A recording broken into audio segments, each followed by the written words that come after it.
You are falling, not through air, not through water, through something that has no name in any language you know. The gas giant beneath you stretches wider than 11 Earths laid side by side, and right now, at this exact moment, you are the only human being in history to experience what comes next. The stars above are disappearing, not because night is falling, because the atmosphere is thickening around you, swallowing the light, pulling you into a world that has existed for 4.6 billion years without ever being touched by human hands. And here is the thing nobody tells you. Jupiter does not have a surface. There is no ground rushing up to meet you, no impact, no endpoint, just down, forever down, through gas that becomes liquid, that becomes something stranger still, through pressures that would crush a nuclear submarine like a paper cup, through temperatures that would melt steel, then vaporize it, then tear its very atoms apart. You wanted to know what would happen if you fell into Jupiter? You are about to find out. Let us begin with a comfortable lie. When you think of Jupiter, you probably imagine a planet, a big one, certainly, the biggest in our solar system. But still, fundamentally, a planet like Earth, something with an up and a down, a surface and a sky, a place where you could theoretically stand and look around. This is not what Jupiter is. Jupiter is something else entirely, something that challenges the very definition of what a planet should be. It is less like a world and more like a star that never quite ignited, a cosmic near miss that gathered enough hydrogen and helium to dominate an entire region of space, but fell short of the critical mass needed to spark nuclear fusion in its core. If Jupiter had accumulated about 75 times more mass during its formation, you would not be reading about falling into it. You would be reading about falling into a second sun. The numbers are difficult to process.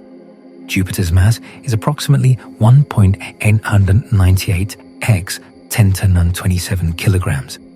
That is nearly 318 times the mass of Earth. It is 2.5 times more massive than all the other planets in our solar system combined. Mercury, Venus, Earth, Mars, Saturn, Uranus, Neptune, and every asteroid, comet, and piece of space debris orbiting our sun could be gathered together, and they would still not equal the bulk of this single world. Jupiter is also old, staggeringly, incomprehensibly old. Scientists believe it is the oldest planet in our solar system, having formed approximately 1 million years after the Sun itself coalesced from the primordial solar nebula. That makes Jupiter roughly 50 million years older than Earth, when our planet was still forming from the collision and accretion of planetesimals. Jupiter was already a fully formed gas giant, its massive gravity reshaping the architecture of the entire solar system.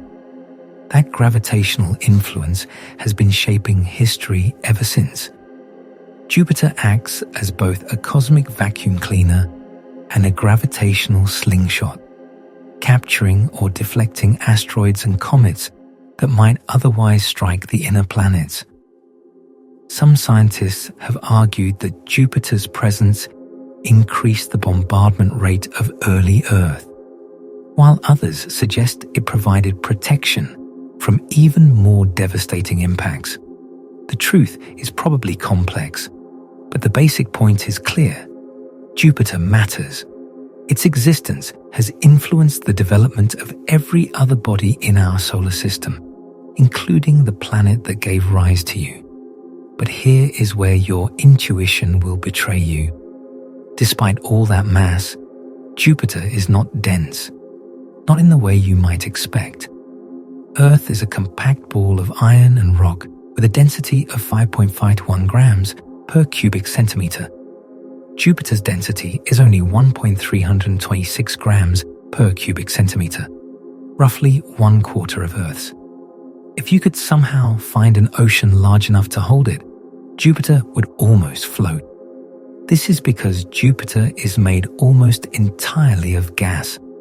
The atmosphere that blankets the planet is not a thin shell surrounding solid ground. It is the planet.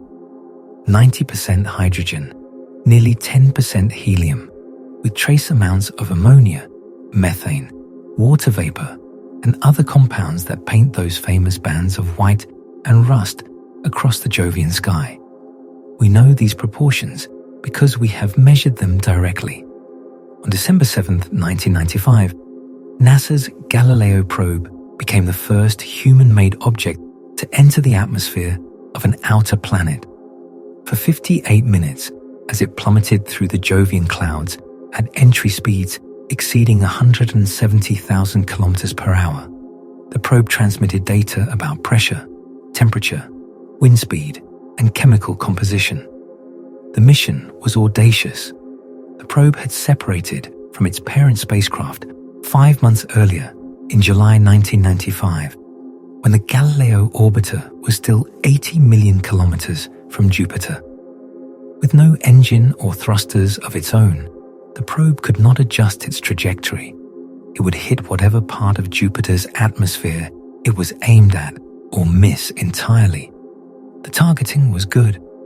The probe entered at 6.5 degrees north latitude, within the equatorial zone. It hit the atmosphere at a velocity of 47.8 kilometers per second, the fastest atmospheric entry ever attempted by a spacecraft. Within the first 2 minutes, the probe experienced temperatures that exceeded 14,000 degrees Celsius, creating a plasma hotter than the surface of the sun. The carbon phenolic heat shield lost 80 kilograms of its mass, more than half its original weight, ablating away as it absorbed the thermal onslaught. The probe endured a peak deceleration of 228 times Earth's gravity. For context, fighter pilots lose consciousness at around 9 Gs. Astronauts during launch experience no more than 3 or 4 Gs. The Galileo probe survived forces that would have instantly killed any human being and emerged functional on the other side. Once the probe slowed to subsonic speeds, it deployed a parachute and released its spent heat shield. The descent module, containing the scientific instruments and transmitter, began its slow fall through the Jovian atmosphere, sending data to the orbiter high above. The data revealed surprises. The winds were stronger than expected, and they intensified with depth rather than weakening as many models had predicted. The atmosphere contained less water than anticipated, though scientists later concluded this was because the probe had entered a relatively dry region called a hotspot. The helium abundance was lower than solar abundances predicted, and it found lightning. Not the continuous static some theories had predicted, but discrete flashes, bolts of electricity illuminating the deep water clouds far below the probe's position. After 58 minutes, at a depth where the pressure reached 23 bars and the temperature exceeded 150 degrees Celsius, the probe's transmitter fell silent. The precise cause of failure is unknown. Most likely, the electronics finally succumbed to the heat, or the increasing pressure crushed critical components. Within hours, the entire probe would have been vaporized, its constituent atoms dispersed into Jupiter's depths. 23 bars. That was the limit of our technology. Jupiter goes down much, much farther than that. Before you fall, you would have to get there first. And Jupiter does not make the journey easy. The planet orbits the Sun at an average distance of 778 million kilometers, more than 5 times farther out than Earth. At the speed of light, a signal from Jupiter takes between 32 and 52 minutes to reach us, depending on where both planets are in their orbits. NASA's Juno spacecraft, launched in 2011, took 5 years to make the trip, traveling approximately 2.8 billion kilometers along a complex trajectory that included a gravity assist from Earth. But distance is not the only challenge. Jupiter is surrounded by the most intense radiation environment in the solar system outside of the Sun itself. The planet's magnetic field is a monster. It is approximately 20,000 times stronger than Earth's at Jupiter's cloud tops, and it extends outward in a vast magnetosphere that stretches 150 times wider than the planet itself, reaching nearly 15 times the diameter of the Sun. If you could see it with your eyes, Jupiter's magnetosphere would appear larger than the full moon in Earth's sky. This magnetic field does not just deflect the solar wind. It traps charged particles, electrons and protons from the Sun and from the volcanic eruptions of Jupiter's moon Io and accelerates them to tremendous energies. These particles form radiation belts thousands of times more intense than Earth's Van Allen belts. When Pioneer 10 flew through these belts in December 1973, it received a radiation dose of approximately 500,000 rads. For context, a whole body dose of just 500 rads is lethal to humans. The Voyager spacecraft, passing through in 1979 and 1980, received radiation doses 1,000 times the lethal level for humans. The images of Io and Ganymede from those missions show visible degradation from radiation damage. Any human approaching Jupiter without extraordinary protection would die long before reaching the atmosphere. The radiation would begin destroying DNA and cellular structures at distances millions of kilometers from the planet. By the time you reach the orbit of Europa, you would be receiving a lethal dose within hours. The European Space Agency's JUICE mission, currently en route to Jupiter, carries components that have been radiation hardened, specifically to survive this environment. The spacecraft's most sensitive electronics are secreted away inside twin vaults with carbon fiber walls reinforced with lead. Even so, the mission plan carefully limits time spent in the most intense radiation zones. The spacecraft will fly past Europa only twice during its entire mission, and those 2 flybys alone will account for approximately 1/3 of all lifetime radiation exposure. NASA's Juno spacecraft, which has been orbiting Jupiter since July 5, 2016, was designed to survive a total radiation dose of approximately 20 million rems over its mission lifetime. To put that in perspective, the maximum annual exposure limit for radiation workers on Earth is 5 rems. Juno receives in a single close pass what would take a nuclear plant worker 4,000 years to accumulate.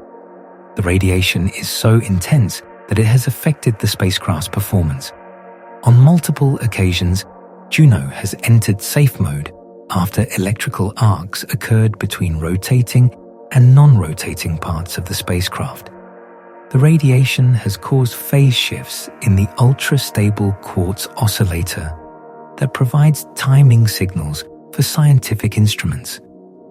Some data from certain orbits has been completely lost due to radiation-induced anomalies, and Juno never enters the atmosphere. It skims above the cloud tops at a minimum altitude of approximately 4,200 kilometers, racing through the radiation belts as quickly as possible before retreating to the relative safety of deep space. If a human were to approach the same regions unprotected, the effects would be catastrophic. High-energy protons and electrons would penetrate the skin and begin ionizing the cells beneath. DNA strands would shatter. The bone marrow that produces blood cells would be among the first tissues to fail. Within hours, the person would begin experiencing acute radiation syndrome, nausea, vomiting, diarrhea, fever. Within days, the immune system would collapse. Death would follow, slowly and painfully. This is not speculation. This is radiobiology. This is what happens to biological organisms when they are exposed to ionizing radiation at the levels Jupiter produces. But let us assume, for the purposes of this journey, that you have somehow solved this problem, that you possess a spacecraft and a suit capable of shielding you from the radiation, at least temporarily, that you have navigated the complex gravitational dynamics of the Jovian system and positioned yourself above the cloud tops. Now, you are ready to fall. You step out of your spacecraft at an altitude scientists define as the top of Jupiter's atmosphere, approximately 450 kilometers above the layer where pressure equals 1 bar, the same as Earth's surface at sea level. This is where the Galileo probe began its clock. This is where your descent begins. The view from here is overwhelming. Below you, stretching to every horizon and far beyond what your eyes can process, lies a canvas of swirling color. The bands of Jupiter's atmosphere, so familiar from photographs, take on new dimensions when seen from above. The zones, those bright white bands, are regions of rising gas, ammonia crystals forming as warm air pushes upward from the depths. The belts, the darker stripes between, are regions where cooler gas descends, creating conditions that favor different chemical reactions and different colors.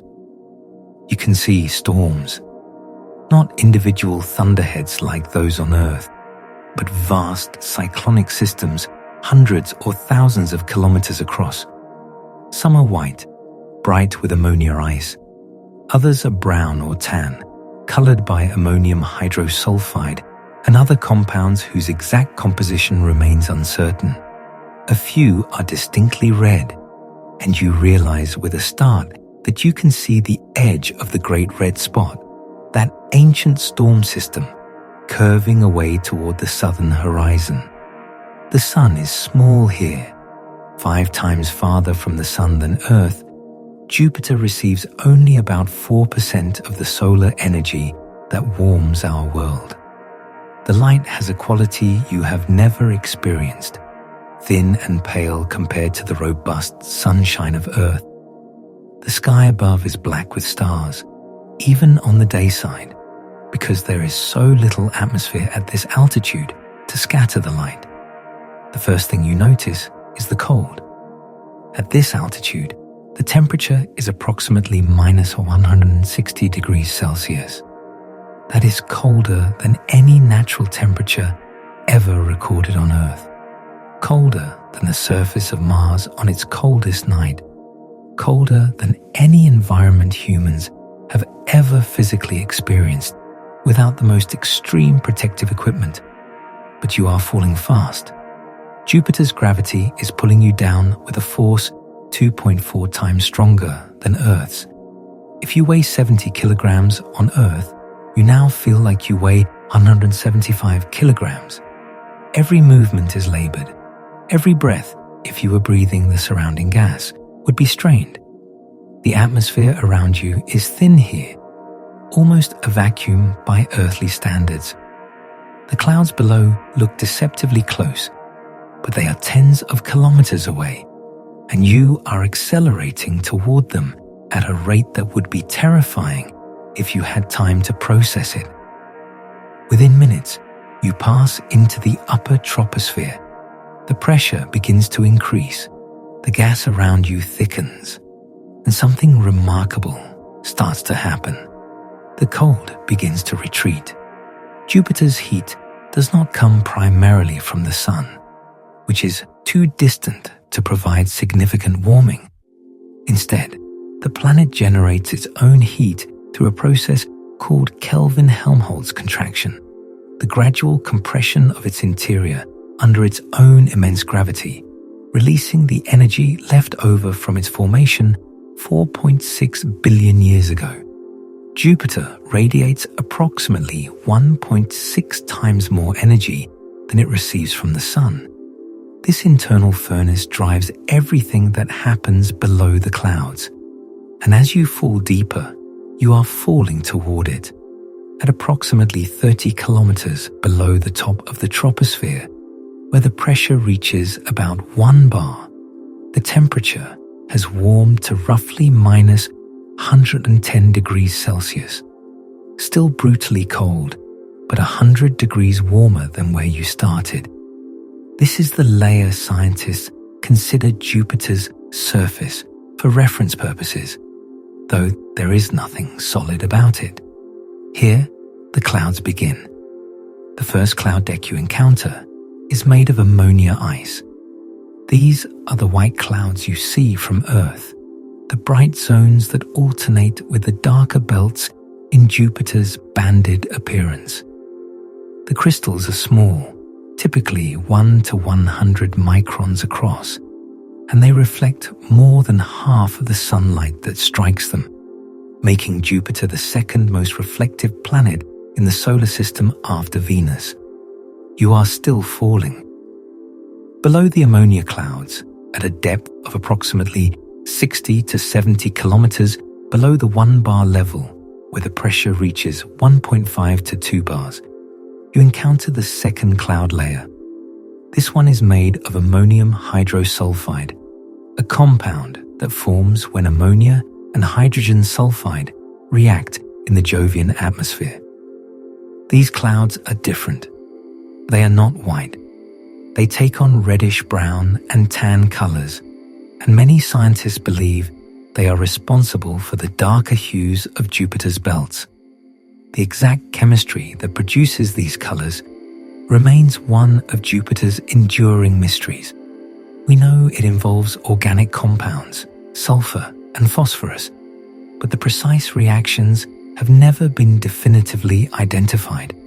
The smell here, if you could smell it without dying, would be atrocious. Ammonia and hydrogen sulfide are among the most noxious gases known. One smells like industrial cleaning fluid, the other like rotten eggs. Together with the other trace compounds in Jupiter's atmosphere, they would create an assault on the senses unlike anything on Earth. But you cannot smell anything. Your suit is sealed, and you are still falling. Deeper still, at approximately 100 kilometers below the 1 bar level, where the pressure exceeds 5 bars and the temperature has climbed to roughly 20 degrees Celsius, you reach the third and deepest cloud layer that astronomers have detected, the water clouds. This is one of Jupiter's great mysteries. The Galileo probe, which entered the atmosphere in a region called a hotspot, an area of unusually clear and dry atmosphere, found far less water than expected.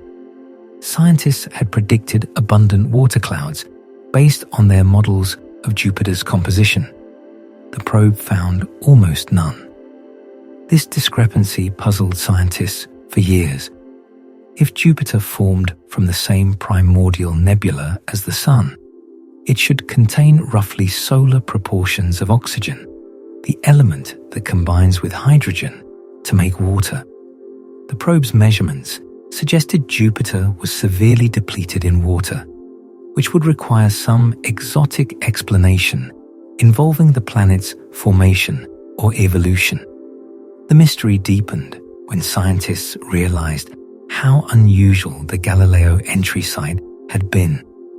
The probe descended into one of the 5 micrometer hotspots visible in infrared images, regions where the upper cloud layers are thin or absent, allowing thermal radiation from the warmer depths to escape more easily. These hotspots are believed to be downdraft regions where dry air from higher altitudes descends, pushing the water clouds below the level where the probe could detect them. In other words, The Galileo probe may have simply been unlucky in its entry site. It sampled a part of Jupiter's atmosphere that was not representative of the planet as a whole. More recent data from NASA's Juno mission, which has been orbiting Jupiter since July 2016 and probing its atmosphere with microwave instruments that can see through the upper clouds, suggests that water makes up approximately 0.25% of Jupiter's atmospheric molecules near the equator. This is roughly 3 times the proportion found in the Sun, exactly the enrichment scientists would expect if Jupiter accumulated water-rich planetesimals during its formation. The full story is still emerging. Different regions of Jupiter appear to have different water abundances, and the 3-dimensional distribution of water in the atmosphere remains an active area of research. But the basic conclusion seems clear. Jupiter has water, lots of it, enough to form massive cloud layers that extend for hundreds of kilometers in the vertical direction, generating storms that dwarf anything on Earth. If you are falling through a region with water clouds, you are now descending through something almost familiar. Droplets of water condensing in a hydrogen-helium atmosphere, forming towering cumulus formations that dwarf anything on Earth. Some of these clouds extend hundreds of kilometers in height.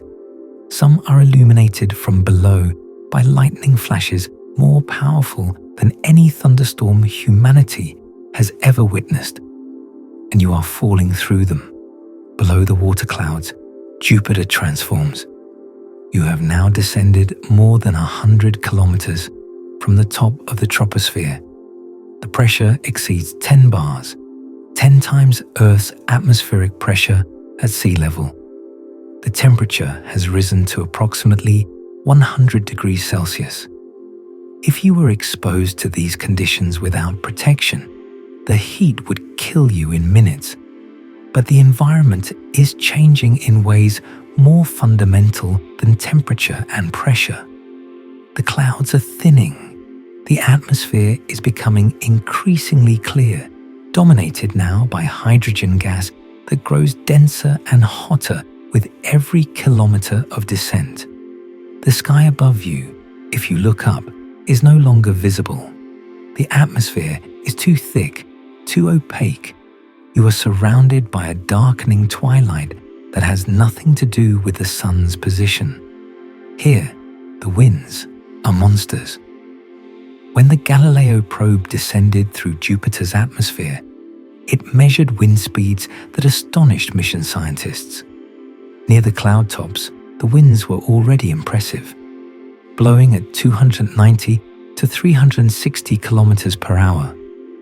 But deeper down, at pressure levels of 1 to 4 bars, the winds accelerated dramatically. By the time the probe reached the 4-bar level, winds were screaming past at approximately 610 kilometers per hour. That is faster than the fastest winds ever recorded in an Earth tornado. That is faster than the terminal velocity of a skydiver falling through Earth's atmosphere. That is faster than a commercial passenger jet. And the winds do not stop at the depth where the Galileo probe fell silent. Data from the Juno mission has revealed that Jupiter's atmospheric circulation extends far deeper than anyone expected. The jet streams that create the planet's banded appearance penetrate approximately 3,000 kilometers into the atmosphere before they begin to dissipate. That is roughly 4% of Jupiter's radius, a distance equal to half the diameter of Earth. But the winds at depth are not the only atmospheric phenomenon you would encounter. Jupiter is also a world of storms. The most famous is the Great Red Spot, an anticyclonic storm located approximately 22 degrees south of Jupiter's equator. This storm has been observed continuously since 1831, and a similar spot was documented as early as 1665. If it is the same storm, it has been raging for at least 360 years. The winds at its edges reach speeds of 430 to 680 kilometers per hour, roughly twice the maximum sustained wind speeds of the strongest hurricanes on Earth. The Great Red Spot is enormous. At its current size, it measures approximately 16,000 kilometers across, large enough to swallow Earth with room to spare. It once was even larger. In the 1970s, the spot stretched 40,000 kilometers from end to end, nearly 3 times Earth's diameter. Over the past 50 years, it has been slowly shrinking, and if current trends continue, it will become circular rather than elliptical by around 2040. But what truly sets the Great Red Spot apart from Earth storms is its depth. Using the microwave radiometer aboard Juno, scientists have probed beneath the visible cloud tops to map the storm's vertical structure. The results are astonishing. The Great Red Spot extends at least 350 kilometers below the cloud tops, possibly deeper. That is 40 times the depth of the deepest part of Earth's ocean. And the Great Red Spot is not alone. Juno has revealed clusters of cyclones at Jupiter's poles, geometric arrangements of storms that have no analogue on Earth. At the North Pole, a central cyclone is surrounded by 8 circumpolar cyclones, arranged in an octagonal pattern. At the South Pole, a similar central cyclone is surrounded by 5 circumpolar cyclones in a pentagonal arrangement. Each of these storms is comparable in size to the continental United States. Why do these storms persist? Why do they arrange themselves in such regular geometric patterns? These questions remain subjects of active research. On Earth, hurricanes dissipate when they move over land because the source of their energy, warm ocean water, is cut off. But Jupiter has no land. There is no surface to disrupt the storms.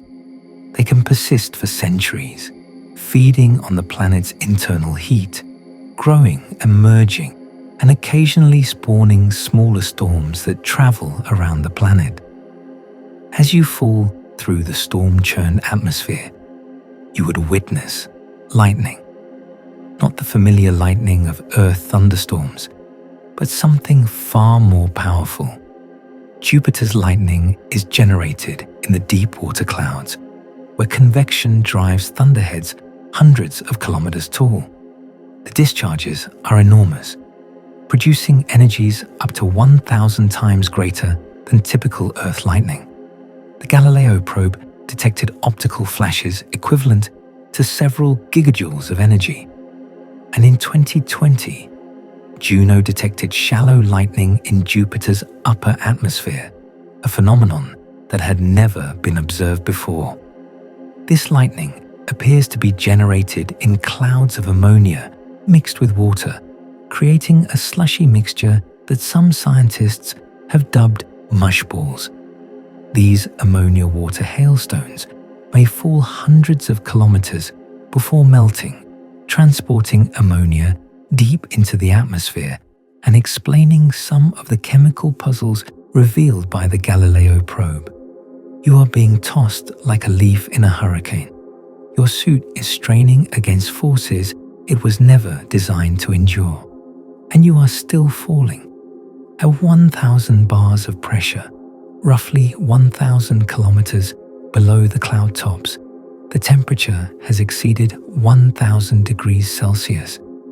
The hydrogen around you is no longer behaving like a gas in any recognizable sense. It has become a supercritical fluid, a state of matter that exists when temperature and pressure exceed the critical point where the distinction between liquid and gas disappears. For hydrogen, the critical temperature is 33 Kelvin, far colder than the conditions at this depth. The critical pressure is approximately 13 bars. far lower than what you are experiencing now. You crossed into the supercritical regime long ago, perhaps within the first 100 kilometers of your descent. But you did not notice the transition because there was no transition to notice. In a supercritical fluid, there is no surface tension, no meniscus, no distinction between above the liquid and below the liquid.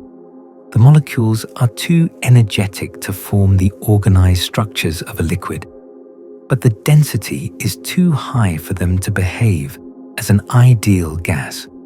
The result is something in between, a substance that flows like a liquid but expands like a gas, that can dissolve other materials like a liquid but penetrates them like a gas. On Earth, supercritical fluids are rare and exotic, found only in specialized industrial processes and scientific laboratories.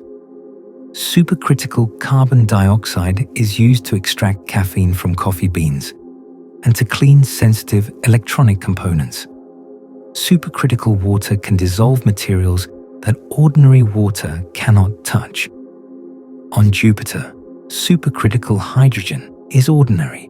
It comprises the entire intermediate region between the visible clouds and the metallic hydrogen ocean below, a layer perhaps 13,000 kilometers thick, a volume vastly larger than Earth itself.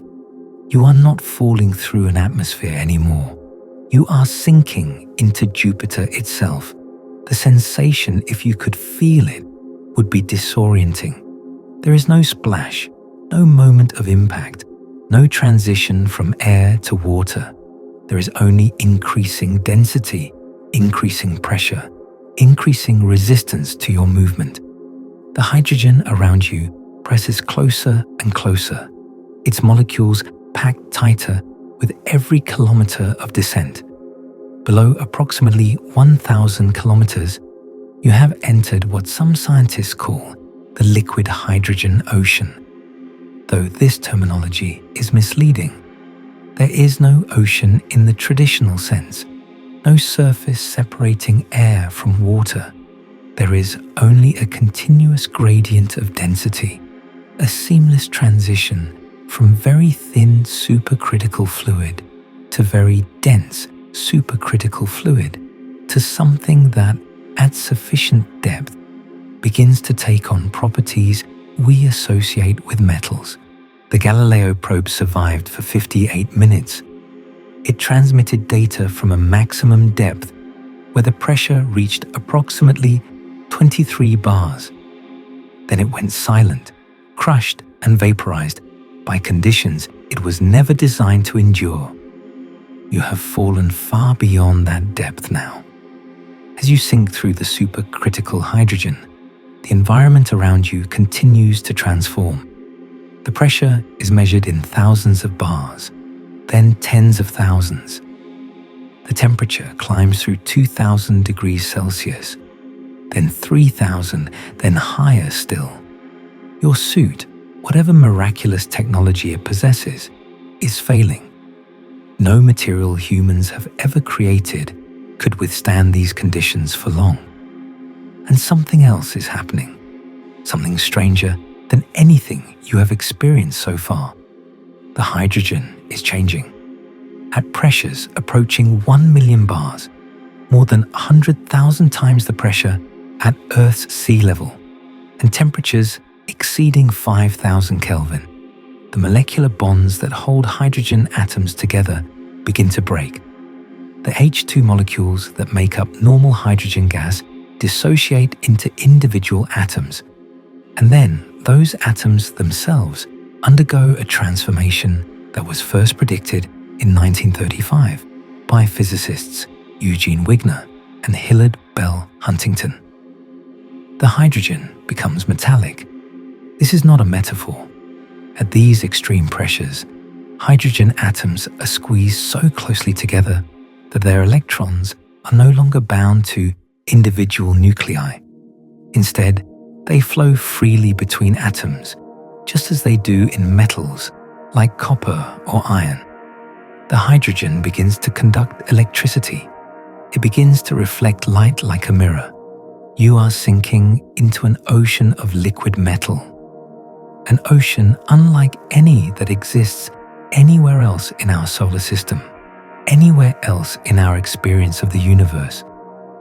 In March 1996, scientists at Lawrence Livermore National Laboratory became the first to create metallic hydrogen in a laboratory, if only for a microsecond, using shock compression techniques that generated pressures exceeding 140 gigapascals and temperatures of approximately 3000 Kelvin. That was more than enough to confirm what theorists had long suspected.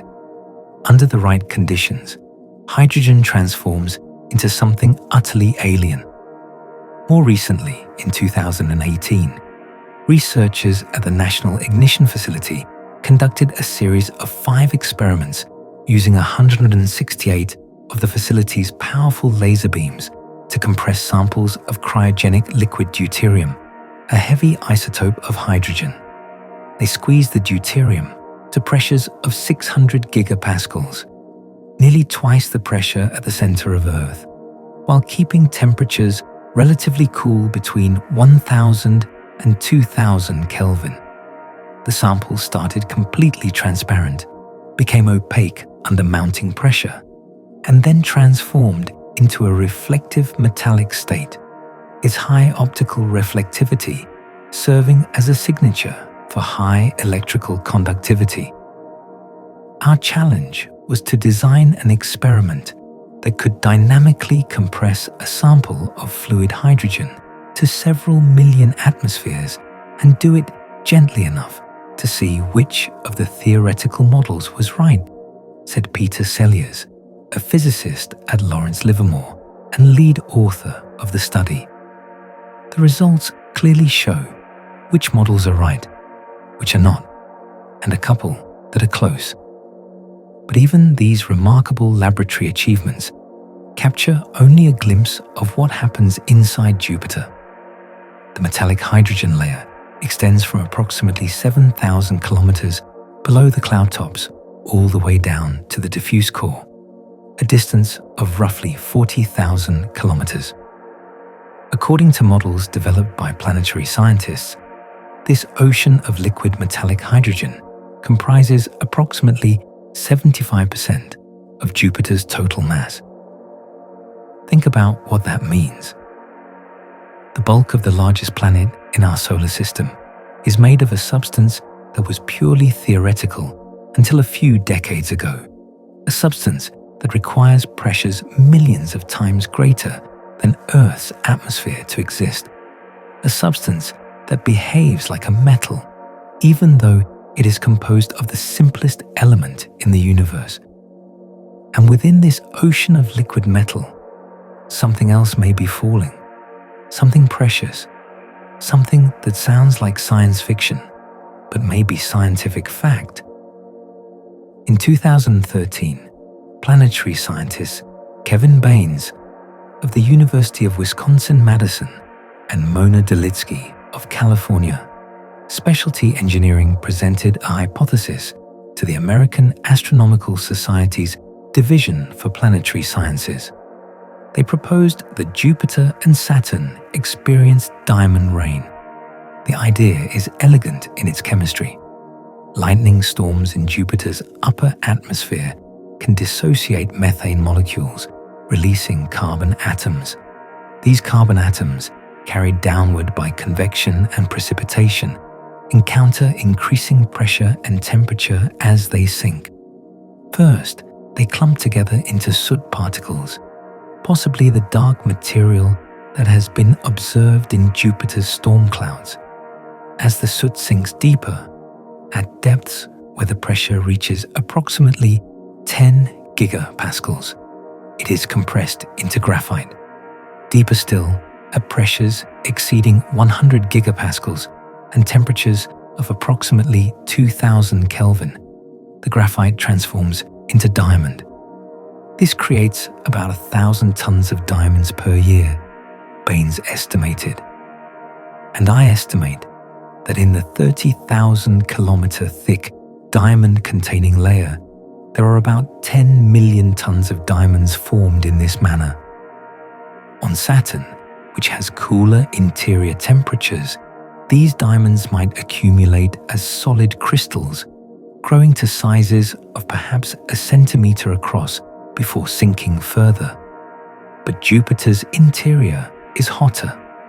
At the greatest depths of the diamond-containing layer, the temperature approaches 8,000 Kelvin, the point at which diamond melts. The gems that formed during their descent would eventually liquefy, becoming droplets of liquid carbon that rain downward into even more extreme conditions. Below that layer, the models suggest, conditions become so hostile that even liquid diamond cannot survive. The melted carbon would be transformed into other materials as it mixed with the atomized and ionized hydrogen of Jupiter's deepest interior. Perhaps vast oceans of liquid diamond once floated at the boundary between the molecular and metallic hydrogen layers. Perhaps they still do, constantly replenished by diamond rain from above, constantly depleted as they melt and transform below. Not everyone accepts this hypothesis. Planetary scientist William Hubbard of the University of Arizona has expressed skepticism, arguing that the amount of soot produced by Saturn's lightning storms is too small for significant diamond production, and that the carbon might simply dissolve into the hydrogen rather than precipitating as solid diamonds. The paralyzed carbon might just form a solution with the hydrogen, Hubbard suggested, and not precipitate out into diamonds. The debate continues, but the basic chemistry is sound. Carbon does transform into diamond under the right conditions. Those conditions do exist somewhere inside Jupiter. Whether diamonds actually rain through the Jovian atmosphere remains one of the planet's many beautiful, unsolved mysteries. On Jupiter, these conditions exist across a layer approximately 40,000 kilometers deep. The metallic hydrogen region begins at about 7,000 kilometers below the cloud tops, where the pressure exceeds 2 million bars and extends nearly to the planet's center. This represents roughly 2/3 of Jupiter's radius. The bulk of the planet is metallic hydrogen, and it is this ocean of liquid metal, churning and flowing as Jupiter rotates once every 10 hours, that generates the planet's immense magnetic field. The rapid rotation combined with the electrically conducting fluid creates a dynamo effect, the same basic mechanism that generates Earth's magnetic field in its molten iron core, but on a scale that dwarfs anything our planet can produce. You are now part of this process. Your atoms, the hydrogen and oxygen and carbon that make up your body, are being compressed and heated and torn apart at the molecular level. You are being incorporated into Jupiter itself. What happens next is beyond the reach of direct observation. No probe has ever descended this deep. No instrument has ever measured conditions in Jupiter's metallic hydrogen layer. Everything we know about this region comes from theoretical models, laboratory experiments that recreate tiny fractions of Jovian pressures for tiny fractions of a second, and indirect measurements of Jupiter's gravity and magnetic fields by spacecraft like Juno. But the models agree on the broad strokes. Below the metallic hydrogen layer, at depths approaching 70,000 kilometers from the cloud tops, the pressure has climbed to approximately 40 million bars. The temperature exceeds 15,000 Kelvin, hotter than the surface of the sun. And here, according to the best available science, lies Jupiter's core, or what remains of it. For decades, scientists assumed Jupiter had a dense, compact core of rock and ice at its center, similar to the solid cores of Saturn, Uranus, and Neptune. This core was thought to be the seed around which the planet originally formed, a protoplanetary body that grew massive enough to gravitationally capture vast quantities of hydrogen and helium from the primordial solar nebula. The Juno mission shattered this assumption when Juno began mapping Jupiter's gravity field with unprecedented precision, measuring the spacecraft's velocity changes to accuracies of 0.01 millimeters per second as it skimmed just 4,200 kilometers above the cloud tops. The data revealed something unexpected. Jupiter's gravity signature was inconsistent with a small, dense core. Instead, the measurements suggested a dilute or fuzzy core, a region of heavy elements that is not sharply defined, but rather gradually blends into the metallic hydrogen mantle above. What we've learned so far is earth-shattering, or should I say, Jupiter-shattering, said Scott Bolton, Juno's principal investigator at the Southwest Research Institute. Discoveries about its core, composition, magnetosphere, and poles are as stunning as the photographs the mission is generating. The gravity measurements were not the only surprise. Juno's microwave radiometer, which can peer through the cloud tops to probe the atmosphere's thermal structure at depth, revealed that the jet streams extending thousands of kilometers deep represent only part of the story. In late 2023, NASA announced that detailed analysis of the gravity data had confirmed that Jupiter's deep atmospheric winds are structured in cylindrical layers, aligned with the planet's rotation axis, extending from the cloud level deep into the interior. This finding settled a debate that had been ongoing since the 1970s. Scientists had proposed two competing models for Jupiter's atmospheric dynamics. The shallow model suggested that the banded structure and jet streams were confined to a thin weather layer near the surface, driven by solar heating and convection from below. The deep model proposed that the circulation patterns extended much further into the planet, possibly all the way to the metallic hydrogen transition. Juno showed that neither model was entirely correct. The jet streams are deep, extending approximately 3,000 kilometers below the clouds, but they do not extend all the way to the metallic hydrogen layer.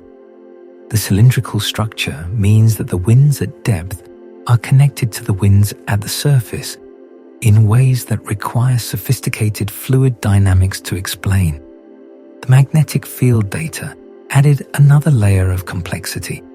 Scientists expected to find a field similar to Earth's, with clear north and south magnetic poles and a relatively smooth structure. Instead, Juno revealed a field that is lumpy and asymmetric, with significant spatial variations that were completely unexpected. The magnitude of the observed magnetic field was 7.766 Gauss at the closest approach, significantly stronger than pre-mission models had predicted. The real surprise was the dramatic spatial variation in the field, Bolton explained.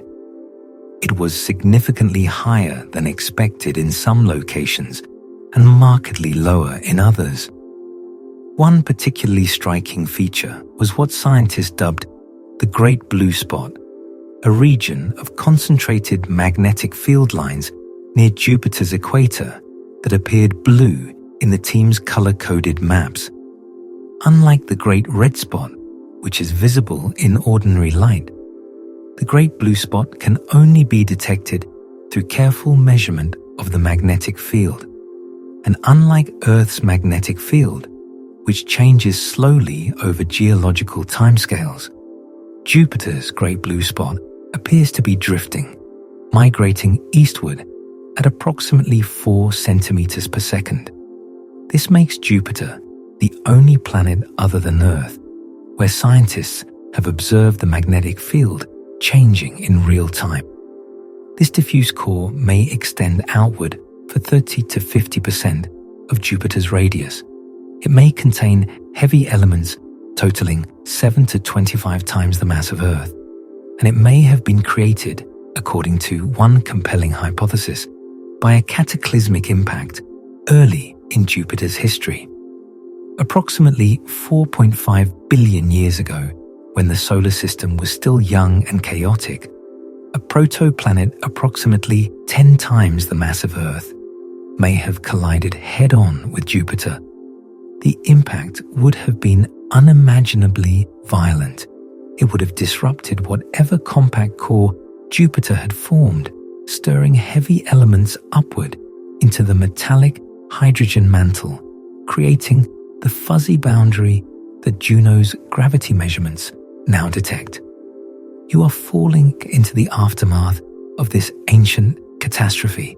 You are descending through a region where rock and metal and ice and hydrogen blend together in ways that have no analog anywhere on Earth, anywhere in human experience.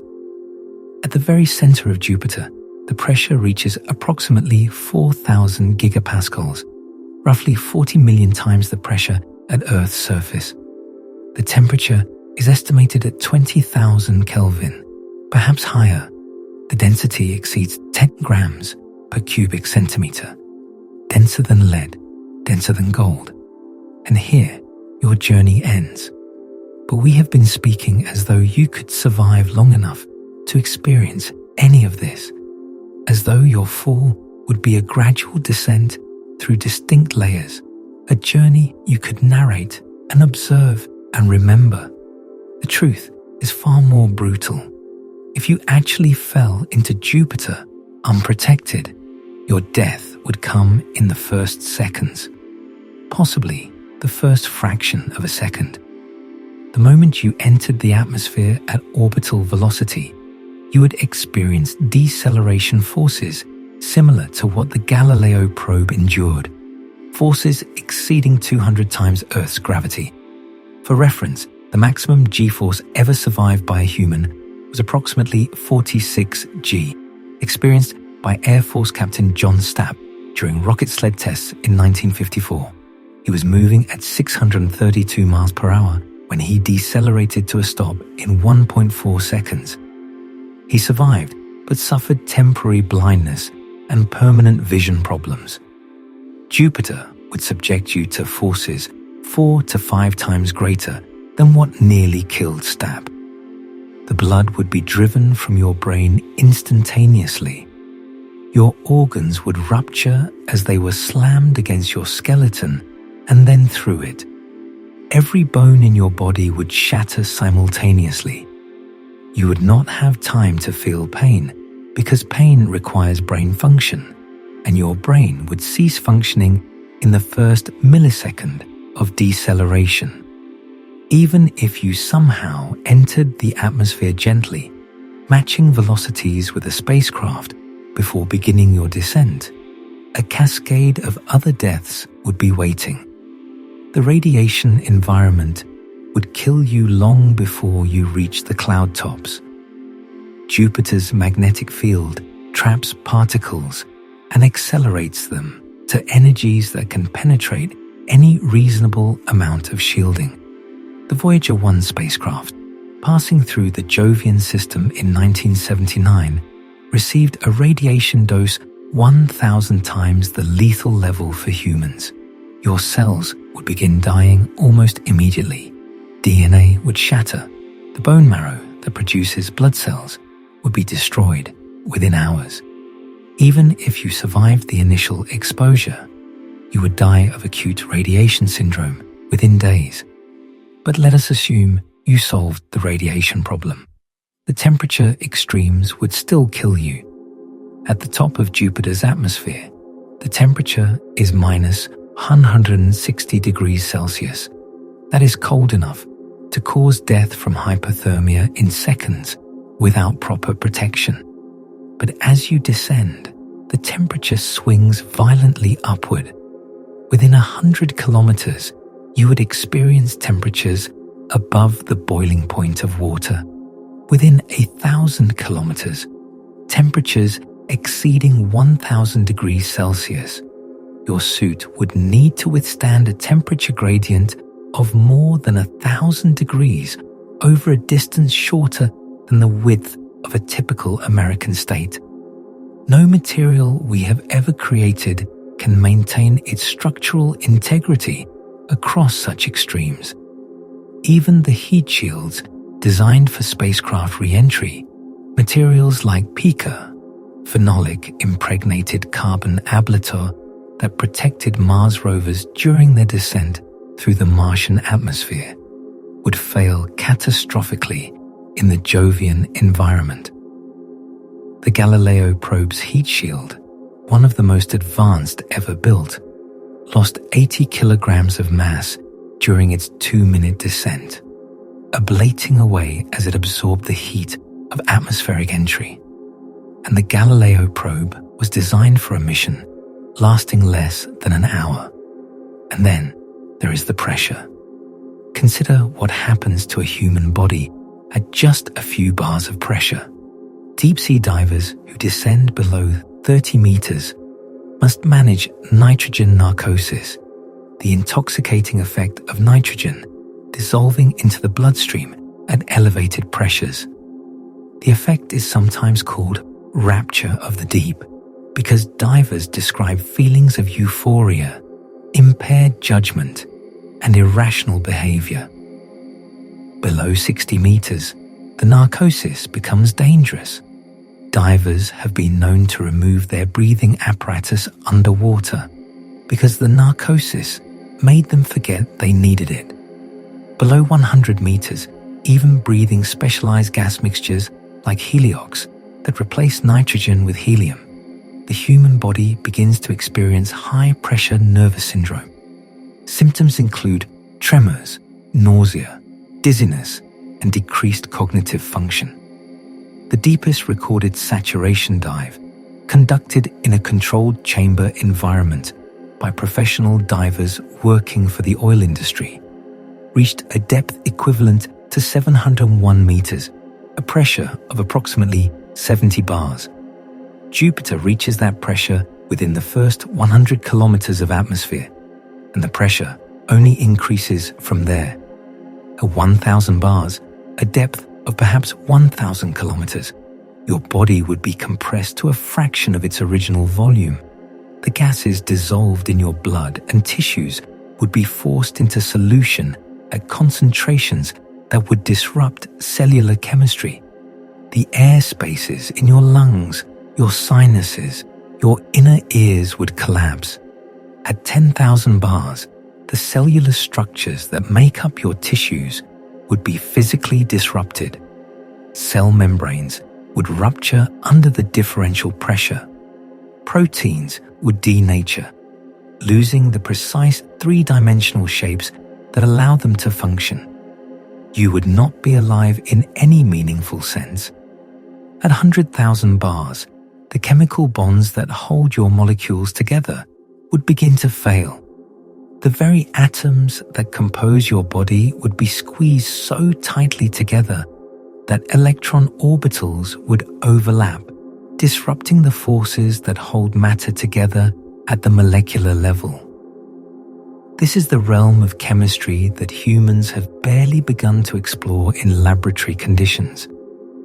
Long before you reached the metallic hydrogen layer, long before you sank into the fuzzy core, you would be nothing, not dead in any meaningful sense, because death implies a body that was once alive. You would be dissociated, atomized. Your constituent elements would disperse into Jupiter's depths and become indistinguishable from the primordial hydrogen and helium that has been there since the planet formed. You would become Jupiter. And yet there is something profound in contemplating this journey, something that transcends the morbid details of how a human body would fail under Jovian conditions. Because in some sense, this is what science is. This is what the human drive to understand the universe leads us to do. We send probes where we cannot go. We imagine journeys we could never survive. We ask questions about environments so hostile that merely thinking about them strains the boundaries of our comprehension. The Galileo probe transmitted data for 58 minutes before it died. 58 minutes of measurements that revolutionized our understanding of Jupiter's atmosphere. Wind speeds that confounded expectations, chemical abundances that challenged models, a glimpse into an alien world that had never been directly sampled before.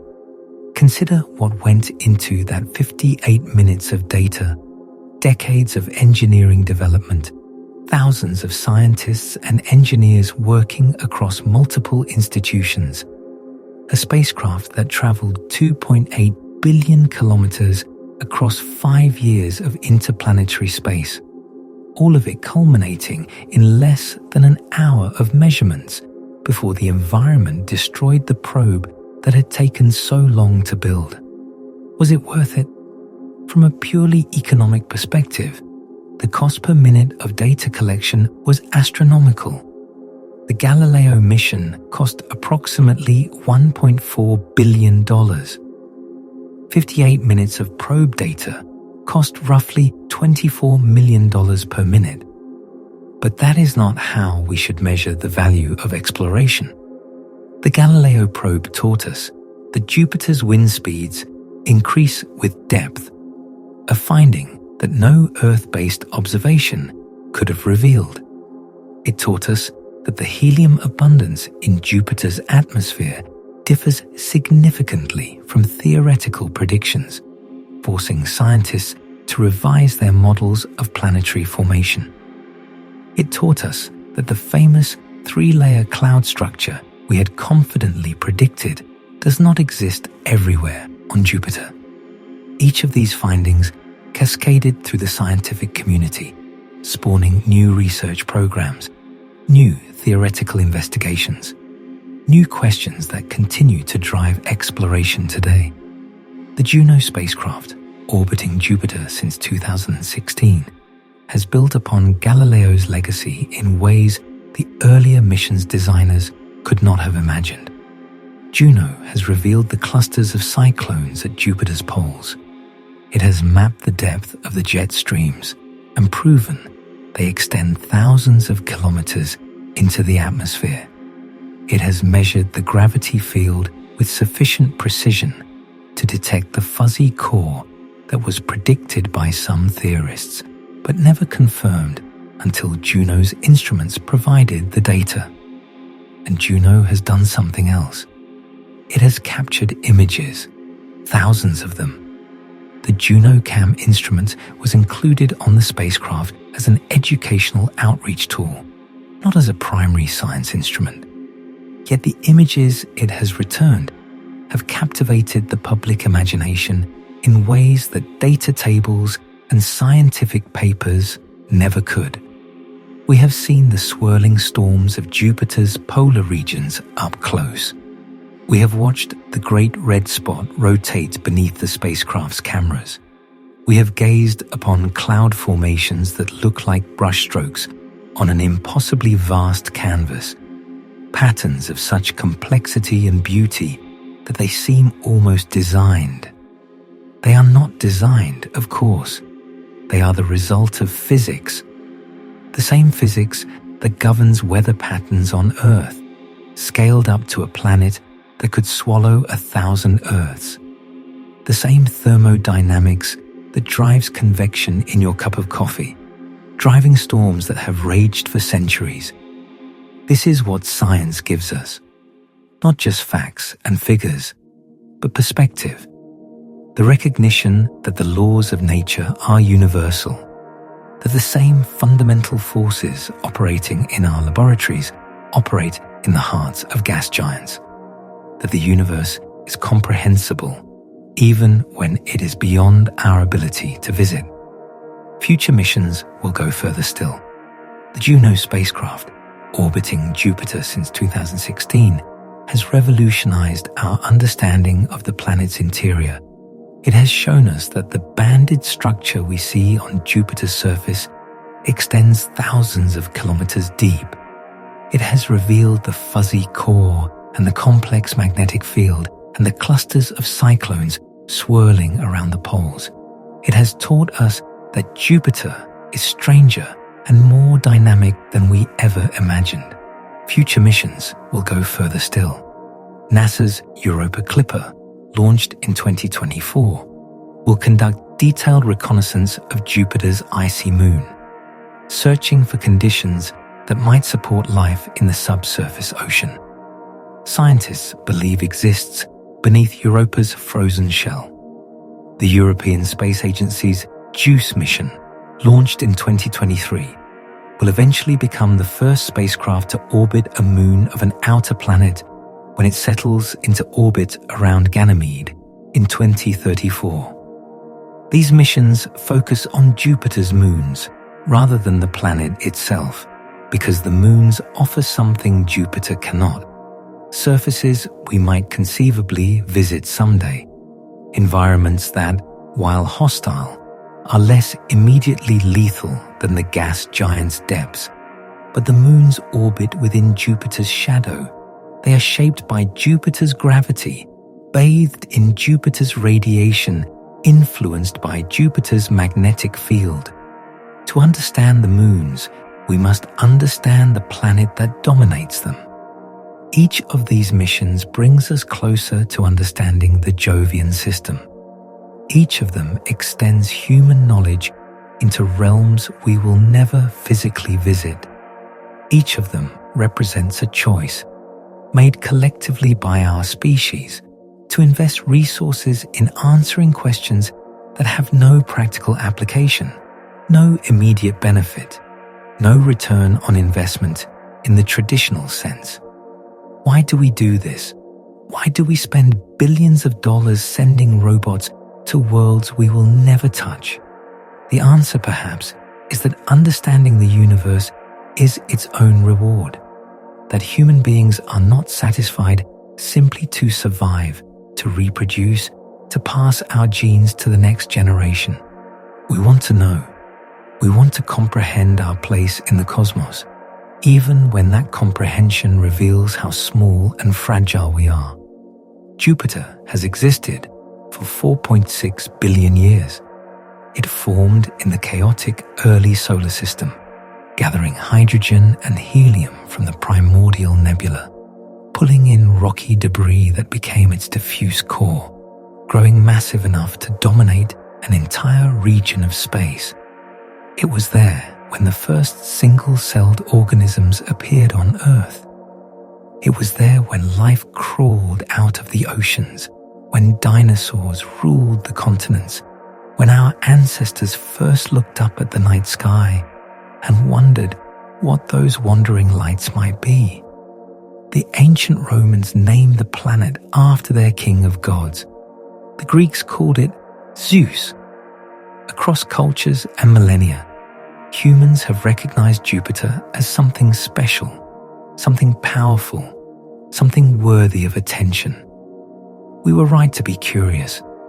Jupiter is special. It is a world that challenges our definitions, that hosts conditions beyond anything in human experience, that generates phenomena we are only beginning to understand. It is a laboratory for physics at extreme pressures and temperatures. It is a time capsule preserving the composition of the early solar system. It is a gravitational guardian that has protected Earth from asteroid impacts over billions of years. And it is beautiful, undeniably, transcendently beautiful. The bands of cloud, the swirling storms, the dance of the Galilean moons that Galileo first observed through his primitive telescope more than 400 years ago. There is aesthetic value in Jupiter, independent of any scientific knowledge it provides. But let us end where we began. with you falling. Not as a person, because no person could survive this journey, but as an idea, as a point of consciousness descending through layers of gas and liquid and metal that have no equivalent anywhere in human experience. You are falling through the clouds, through the storms, through winds that blow faster than any hurricane on Earth. You are passing through layers of ammonia ice and ammonium, hydrosulfide and water, each cloud deck marking a different chemical regime, a different set of conditions. The colors change around you, white to tan to rust to the deep, murky darkness of the deeper atmosphere. You are sinking into the supercritical fluid, that strange state where gas and liquid cease to be distinct, where the hydrogen thickens around you without ever forming a surface you could identify as the top of an ocean. The transition is gradual, imperceptible. One moment, you are falling through very thick gas. The next, you are sinking through very thin liquid. There is no boundary. There is only descent. You are falling through the region where diamond rain may fall alongside you, carbon atoms compressed into precious gems by the same forces that are compressing your own atoms into states they were never meant to occupy. You are descending into the metallic hydrogen ocean, where the simplest element in the universe becomes something alien and strange, where electrons flow freely between atoms that have been squeezed beyond all earthly experience. And as you fall, you are witnessing something almost no one in the history of our species has contemplated in detail. The interior of a gas giant, the heart of a world that missed becoming a star by a factor of 75 in mass, the pressure cooker that forges exotic states of matter and generates magnetic fields stretching millions of kilometers into space. Jupiter has been there for 4.6 billion years. It will be there for billions of years more, long after the last human has drawn their final breath, long after Earth itself has been consumed by the expanding sun. And somewhere in its depths, in the metallic hydrogen ocean, in the fuzzy core, the atoms that were once the Galileo probe are still circulating, still being churned by convection currents driven by heat left over from the planet's formation, still part of Jupiter's ongoing existence. The carbon and silicon and iron and copper that engineers assembled into a spacecraft, the same elements that formed in the hearts of ancient stars and were scattered across the universe by supernova, have returned to a planetary interior where they will remain for geological ages. If you fell into Jupiter, that is what would happen to you. Your atoms would become part of the largest planet in our solar system. Your hydrogen would join the vast reservoir of hydrogen that Jupiter has been accumulating since the dawn of the solar system. Your carbon might crystallize into diamonds and rain through the atmosphere before melting in the deeper layers. Your heavier elements would sink toward the core, joining the rocky debris of planetesimals that collided with Jupiter billions of years ago. You would not survive the fall. No human could. No human technology could. The environment is simply too hostile, too extreme, too far removed from anything our biology or our engineering can accommodate. But in some sense, you would never truly end. Your atoms are eternal. They existed before you were born, and they will exist long after you are gone. They were forged in stars, cycled through interstellar space, incorporated into planets and moons, and, eventually, into you. If they were incorporated into Jupiter, they would continue their existence in a different context. They would be part of something vast and ancient and powerful. They would participate in the churning dynamics of a world that has fascinated humanity for thousands of years and will continue to fascinate us for as long as we exist to wonder about it. This is not a comfortable thought. It is not meant to be. Jupiter is not a place for humans. It is not a place for life as we understand it. It is a furnace and a crusher and a radiation bath and a perpetual storm, and every aspect of its existence is hostile to the fragile biological machinery that allows us to think and feel and wonder. But that hostility is not malevolent. Jupiter does not hate us. It simply is. It is a planet operating according to the laws of physics, the same laws that govern Earth and every other object in the universe. The same laws that allow us to understand it, even if we can never visit it. And there is something beautiful in that understanding, something that connects us to the universe in ways that transcend our physical limitations. We cannot go to Jupiter, but we can send our machines. We cannot survive its depths, but we can imagine them. We cannot touch its metallic hydrogen ocean, but we can create tiny samples of it in our laboratories and study its properties. This is the human condition. We are small and fragile and confined to a thin shell of habitable space on a single rocky planet. But our minds can reach anywhere. Our curiosity knows no bounds. Our instruments extend our senses across billions of kilometers to worlds we will never touch with our hands. Jupiter is waiting. It has always been waiting. When you look up at the night sky and see that bright point of light moving slowly against the background of stars, you are seeing a world of infinite complexity, a world where storms rage for centuries and diamonds rain through the atmosphere, a world where hydrogen becomes metal and the magnetic field stretches beyond the orbit of Saturn, a world that holds answers to questions we have not yet thought to ask. And now, at least in some small way, you know what it would be like to meet it. The bands of cloud that you can see through a backyard telescope are only the beginning.